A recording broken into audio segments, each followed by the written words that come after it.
You found it. Your home for the best content on your favorite team, the Fighting Tigers of LSU. Do us a favor. Subscribe to the channel. Leave your comments below. And be sure to smash that like button. LSU flips 5-star Weston Davis from Texas A&M. How much of a surprise was this? Yeah, I don't know if it was a major one to LSU staff because they really just stayed on top of him. His first college offer coming out, or out-of-state offer, was from Alcorn State. His second out-of-state offer was LSU. That's how early on kind of LSU was in on this. So they buckled in hard. Brad Davis and his staff kind of pressing him. The kid in Beaumont is, on the border, and it's easy drive for him as one of their top priorities. And this was long before he was ranked as a 5-star by On3 and the number 3 offensive tackle in the country. They just thought he was a really good-looking prospect. And when he committed to A&M over the summer, he had made visits to LSU, Bama, Oklahoma, schools like that. A lot of people that week thought he was going to choose LSU. And then in those final 48 hours, it became clear, okay, he's headed to A&M. And Brad Davis and his staff just never slowed down. And ultimately, they were able to pull off the flip this past week on Thursday night, I believe it was. And add another think about this, for the third year in a row, they will have signed a 5-star offensive tackle. Will Campbell was one, Zayon's third, and now you go into Beaumont and get a guy like Weston Davis. So between Brad Davis and the arrival of Brian Kelly, obviously, O-line recruiting has done such an about-face to where I think it's tough to argue that it's not the most well-recruited position on the team. Does Weston Davis comp at all to Will Campbell or Emory Jones or Zalance Hurd? I think he's got a little bit of Zalance Hurd in him. He's someone who right now is still a bit raw, but the upside is there. I mean, 35-plus inch arms are some of the longest in the class. He's a guy at Beaumont United who's really one of the better high school basketball programs out there right now in the country, who is a significant contributor. And you remember Emory Jones playing in high school. I can't remember where Emory Jones went to high school, but yeah, he played basketball. I got it. He played some basketball. But yeah, so he's got the feet, moves really well. And in terms of the Lance Hurd comparison, he's just so good right now at the point of attack and in run blocking and finishing that once you refine him as a pass pro and kind of get a well-rounded game from him, he's one of the best offensive tackles in America. So yeah, 3 straight years of a 5-star offensive tackle in each class is the direction you want to head. He's on Twitter at Shea Dixon. Are there potentially more Texas A&M commits that could be targets to flip to LSU? There are, and that's the hope, too, because at this point there's so few uncommitted kids out there.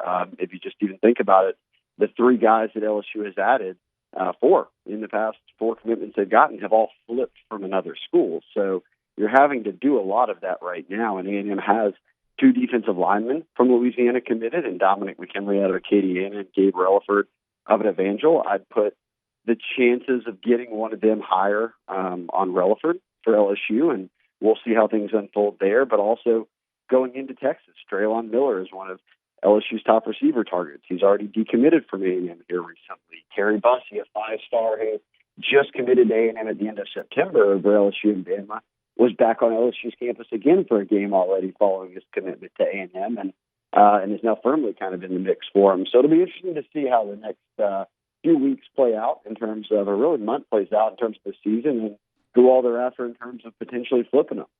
Shay, I know there's another prospect that everybody's keeping an eye on. Of course, the number 1 quarterback in the country for next year. The number 1 player in the country for next year is Bryce Underwood, and he's announced his decision date. What's the latest there with Bryce?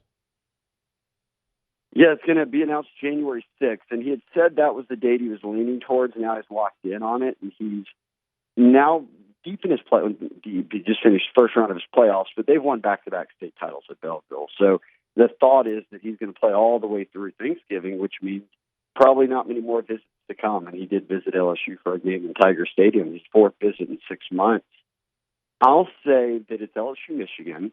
He is an hour from Michigan's campus. He's visited them more than anyone. And yes, you do need to look at what's up with Harbaugh right now. And I'm not even talking just these, sanctions or whatever could come of all this video stuff. But every year Harbaugh gets rumored to the NFL. What does the future look there? Because that then affects the rest of the staff, and those are guys Bryce has relationships with.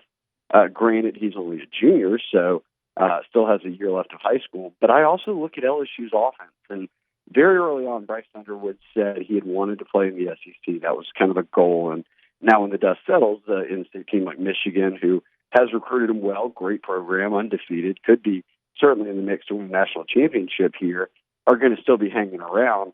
But LSU was the only SEC school he really warmed up to, and that was before, Matt, they went out and put up the best offense in college football. And Jaden Daniels looks like the most improved quarterback in the country. And these are all things that LSU talked about and said, hey, look, we want to move towards this type of offense. But when you show them the results, they speak for themselves. And if I had to pick right today of which, like if you were committing this afternoon, I'd probably lean LSU. Now, what happens over the next 2 months, we'll see.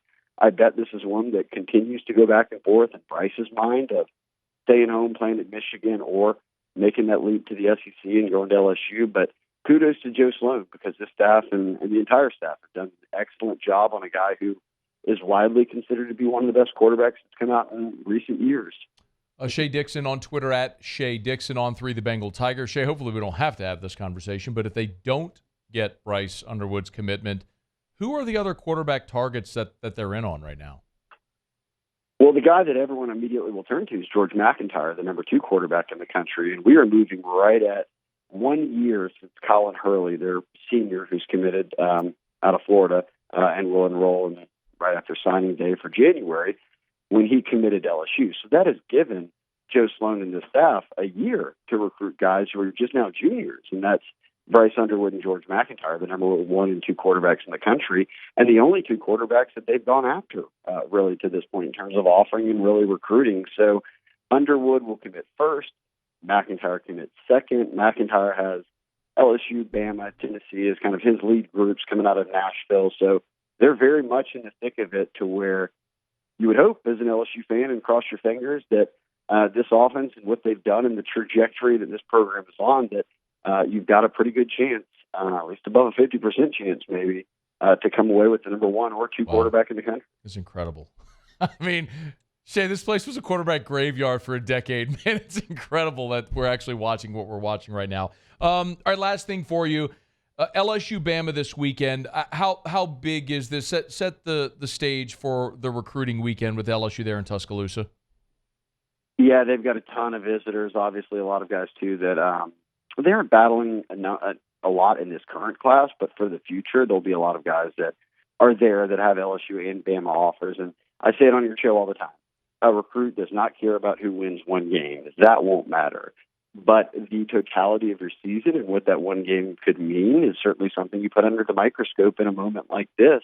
If LSU beats Bama and then they win out and they're back in Atlanta, and in 2 years of being the head coach, Kelly and the staff have put together the number 1 offense in college football and have won the West twice, that speaks volumes. And if you lose this weekend, your shot at repeating as SEC West champs is pretty much out the window. So, no, one loss does not determine where a kid goes, but boy, it's a nice springboard if LSU could get this win and somehow finish out with wins over Florida and A&M and find themselves back in Atlanta. Obviously, there'll be tiebreak situations and all that, but I feel like by the end of November, everything will have worked itself out, and the winner will be the winner. And LSU winning this weekend would go a long way towards that. That helps in recruiting.